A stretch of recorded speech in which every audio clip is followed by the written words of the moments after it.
Mami Min, inuurirat ng ilang mga Katniel fans dahil sa pag-like nito kay Alden Richards. But before that, if you haven't subscribed yet to my YouTube channel, please don't forget to like, share, and subscribe at i-hit mo na rin ang notification bell for more showbiz updates. Of course, before anything else, nais ko po muna magpasalamat sa inyong lahat sa palagian ninyong panonood at palagian ninyong pagsubaybay sa mga updates po natin.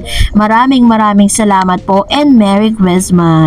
And for today's video ito na dahil sa isang matagumpay na fundraising nitong si Mr. Alden Richards kasama ng ilang mga team ni Alden Richards na nagbenta ng ilan sa mga kagamitan nitong si Alden, ay talaga namang naiparating na po doon po sa kanyang AR Foundation ang sinasabing yung pinaka-fund, di ba, para po ipagpatuloy at makadagdag po ito sa pondo po ng kanilang foundation or AR. Pero alam niyo po ba na bukod po dun sa mga ganong positive na vibes, meron po kasi nagkakalat na mga negative vibes patungkol dito sa pagbebenta niya ng ilang mga kagamitan niya. Meron kasi nga Alda vlogger, Alda vlogger na nagsasabi na nakakalula ang ginawa ni Alden. Grabe naman ang pagmamahal ni Tisoy sa kanyang misis at anak. Gagawin lahat, maprotektahan lang. And then sabi dyan, dito po sa post na to, sinabi niya dito na nagbinenta daw ni Alden Richards ang lahat ng mga ginamit sa movie ng Hello Love Again dahil hindi raw importante kay Alden Richards lahat niyang yon, pati si Catherine Bernardo. Natatawa lang ako kasi nung chinek ko po yung fundraising live video nila na ipinost ko rin po sa aking channel, wala naman po ako nakita na mga jacket, mga parang mga ginamit ni Mr. Alden Richards dun sa movie. Well, in fact, ang totoong may-ari po nun ay production kasi sila po ang nagpagawa nun. So, paano po nila o bakit po nila sinasabi at pinagkakalat na binenta ni Alden Richards ang ilan sa mga jackets, mga t-shirts na ginamit nila, yung mga parang mga paraphernalia, parang ganun, parang mga souvenir dun po sa nasabing video. So, ganun po kasi pinagkakalat ng mga Delulu fans na Alda at mga ilang Alda vloggers, my God. So, this time, eto na dahil marami po ngayon ang umuurirat dito po kay Mami Min dahil po sa balitang ito. Panoorin natin ito.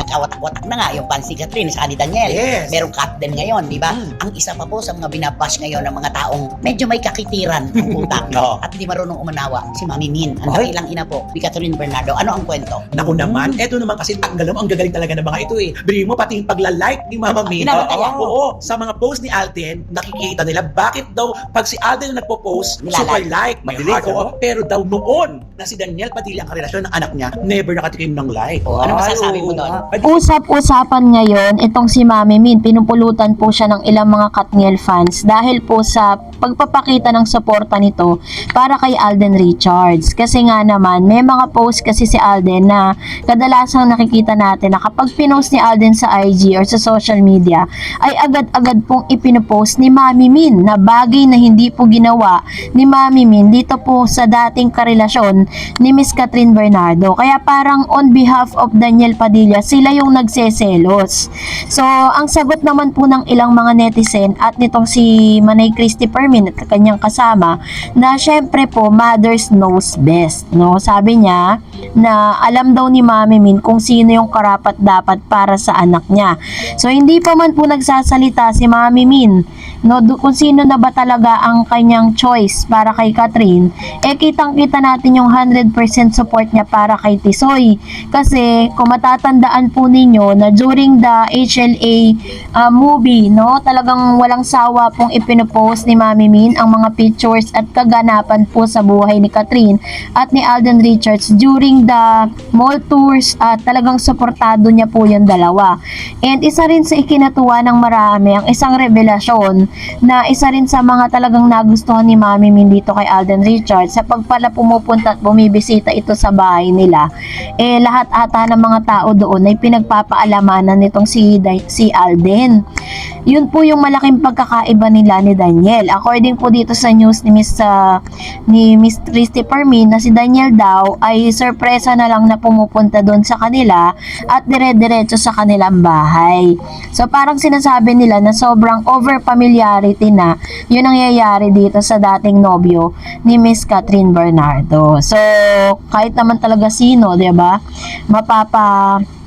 Iling ka na lang sa mga ganong klase ng attitude. Pero syempre, kahit papano naman, napamahal naman din si Mami Min kay Daniel. And hindi naman niya pwedeng husgahan si Daniel sa kung ano man yung pagkatao nito kasi hindi naman siya ang magulang nun. So anyways, yun po yung ilan sa mga pinag-uusapan ngayon sa social media. Kawawa naman si Mami Min kasi pati siya is binabash na din ng mga Katniel fans na dapat hindi.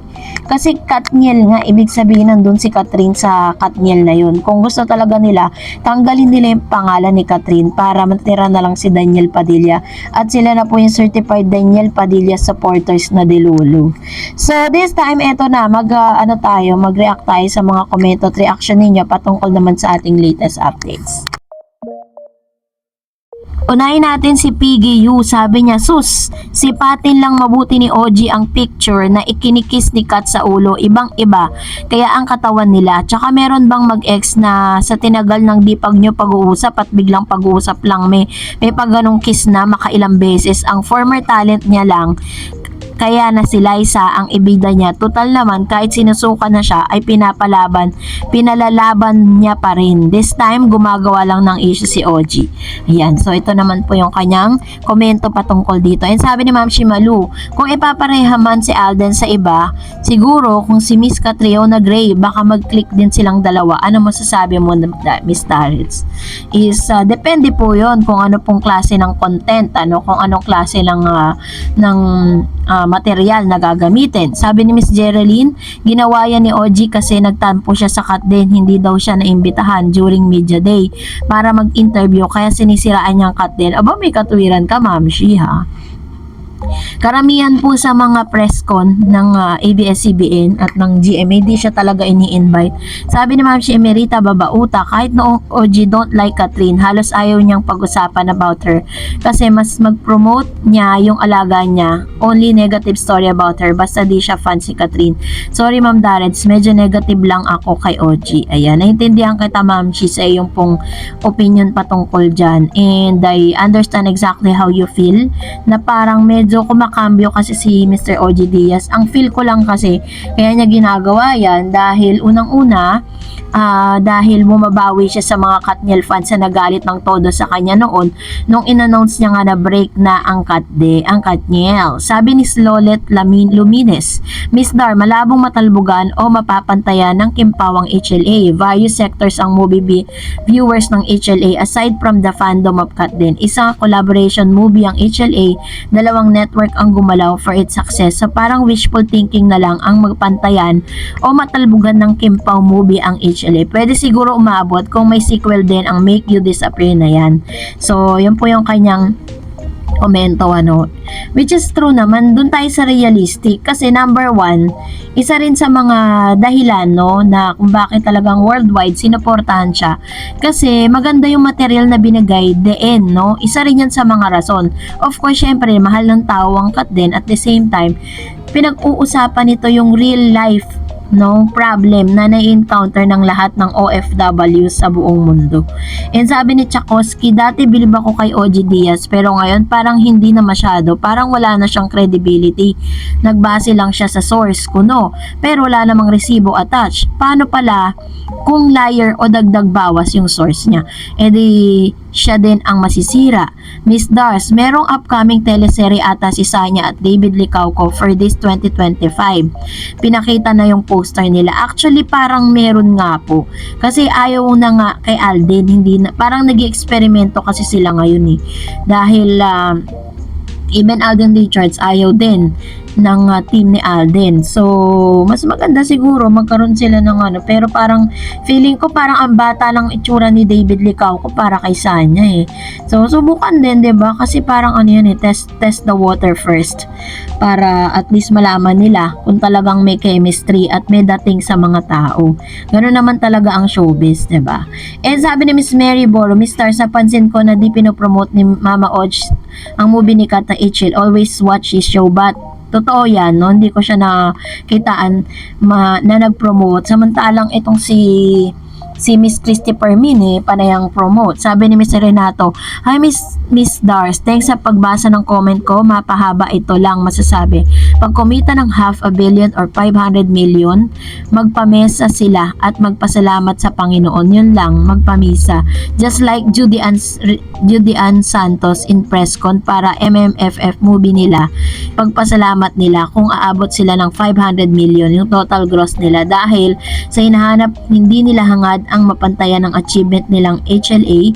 There's no secret formula, wala sa lab team or gaano ka-sweet at may chemistry yet again.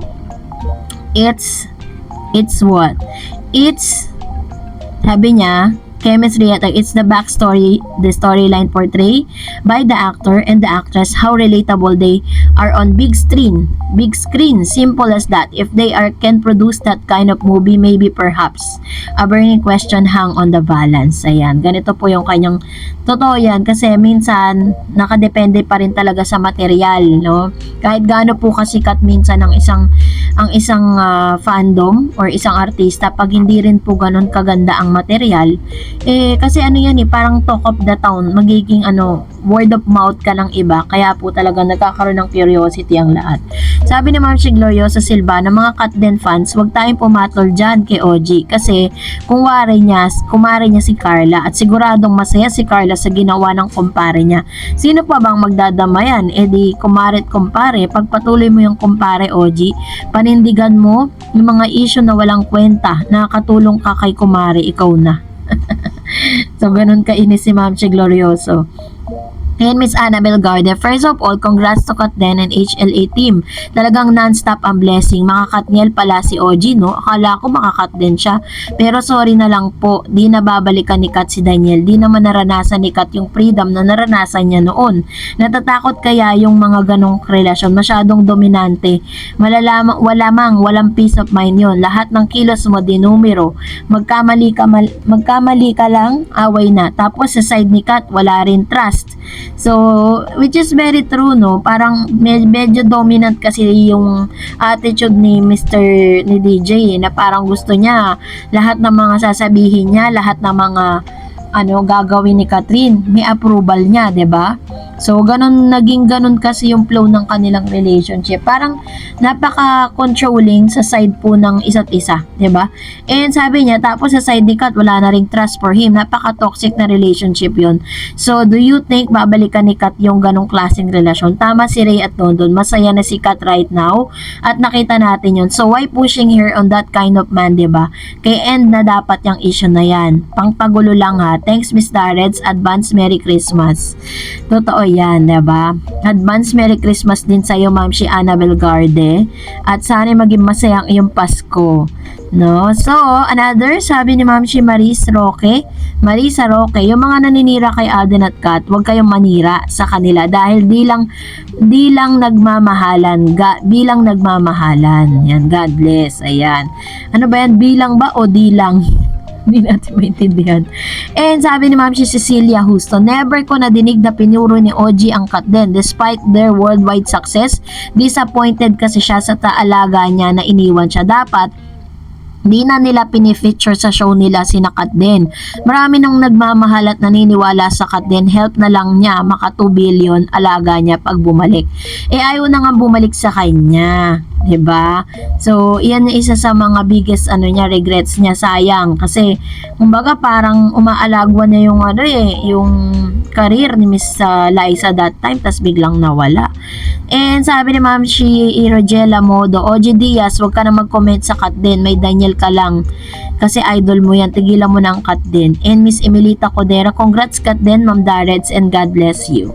Thank you so much and Merry Christmas to all. And that's it for today. For more videos and updates, please don't forget to like and subscribe, and please don't forget to follow my Facebook page, Darreds TV. God bless everyone.